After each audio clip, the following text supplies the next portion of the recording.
Hey guys, it's me, Kelly Preston, and I'm here again to talk to you a little bit about my mind. The new district youth director here in Michigan has asked me to put together some videos that come from this, and I said that I would. And so here I am again. I wanted to talk to you today about games in ministry. I want to make it great. We might as well, if we're going to have games, if we're going to use them, we need to make it great. Last time I talked with you, I talked to you about a Joy file, and I have to show you something that I just got that I'm adding to my Joy file. I'm so excited about it. I printed it out so I can include it in my physical file. It's sent to me over Messenger. One of my students at Adams Elementary here in town has this on the wall outside her classroom. It says, "I am who I am today because I'm influenced by Jesus. He is the joy and light of my life." Now, that right there is awesome and fired me up. But listen to this next line. It says, "I'm also influenced by PK, my pastor." PK stands for Pastor Kelly. PK makes learning about Jesus fun.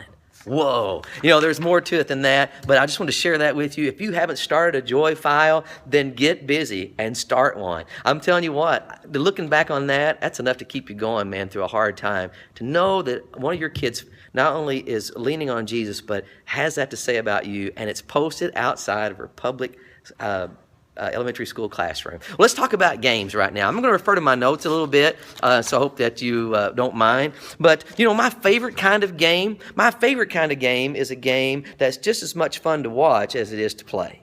You know, because I do large group. That's what I do in here in this room. You get a little shot of it there. We do large group on Sunday morning, 2 services, and I love to play games that get the kids excited. Not just the ones that are playing, but the ones that are watching as well. You know, you want to try to find stuff that maybe they can participate in, or it's just funny or exciting to watch. Now, this is the big deal to me. Music.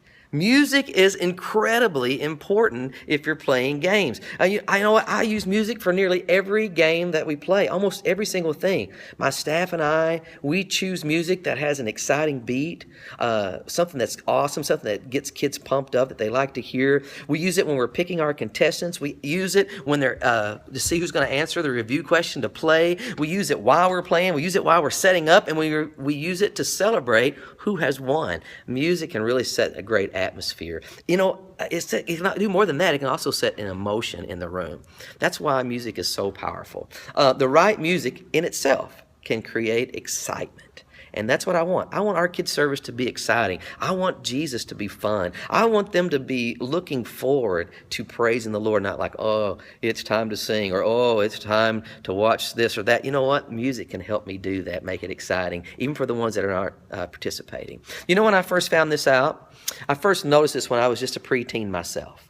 I went to wrestling matches in Missouri, and I noticed even then that certain matches were more exciting. And it wasn't necessarily because of the talent that was coming out, but that was when they began to play music. Certain teams or tag teams, they would have music to come on, like their intro music. And you could just feel the excitement in the crowd rise as these guys came down the aisle. And I remember thinking then, wow, music is powerful. I want you to know that we use it. The better the music, the better the time can be and the excitement in the crowd. All right, so I want to tell you to be excited. Here's the thing. If you or your workers aren't excited about what you're doing, why should anybody else be excited? We should be the most excited. And can I tell you this? We've got to have fun. If you're having fun, your kids will have fun too. Now, here's the thing. If you're not the kind of person that can really have a good time playing games and acting crazy, then you desperately need to find someone on your team that can do that and enjoys it and does it well. I want to talk to you a little bit about volume. Now, I know everybody is concerned these days about decibels and all those things, but I want to tell you something. I have noticed, and this is my opinion, kids associate loud with fun and with excitement. You know, they're always being told to be quiet. And so when you just raise the roof on the place, they enjoy that. It's kind of unbridled excitement. I like to crank up the music during our games when it's appropriate. Of course, I'm an old metalhead from the 80s where everybody had their music cranked up, huge speakers and a 100-watt booster. But you know what? I have found that it's exciting to kids to crank it up. We want our kids to go home asking their parents to buy them the Christian music that we're blasting instead of the secular music that they're hearing everywhere else.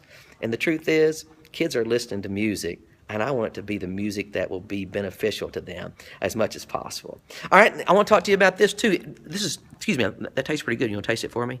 Just kidding.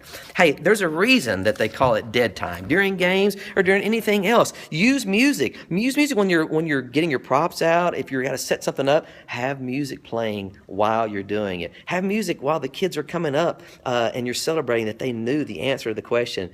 Avoid dead time like the plague. There's a reason that they call it dead time. I want to talk to you about two more things, actually three more things. Audience participation. It's important to keep that entire audience engaged and interested in your games. Now, I use a lot of different things to accomplish this.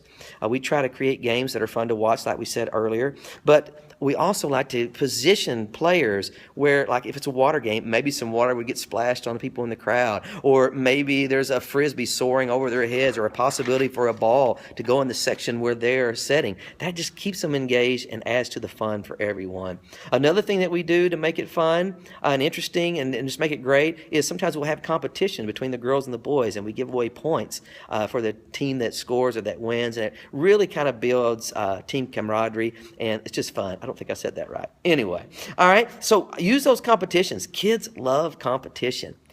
Sometimes we do staff competitions. Some of the funniest times is when maybe it's a draw or it's really too close to call, and we'll bring up the staff members. We'll bring up some of our kids' church leaders. We'll get the men leaders against the lady leaders, or the teenage girls against the teenage boys. And the kids love that. They love to see their leaders do stupid games and be involved. It's a great time, and it makes it exciting for everyone.